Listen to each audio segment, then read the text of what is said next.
we are looking at how to pronounce the name of this medication, as well as how to say more interesting and often mispronounced medical terms too, so make sure to stay tuned and consider subscribing for more learning. This is sold under the brand name Flagyl, and it is also often used for dogs. How do you say it?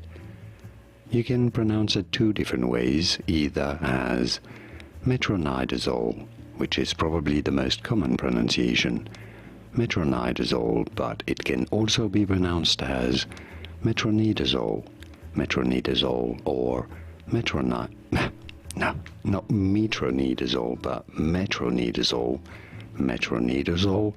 or metronidazole. And now, you know, it is a confusing one indeed. Here are more videos on how to pronounce more interesting names whose pronunciations aren't always obvious. I'll see you there to learn more. Thanks for watching.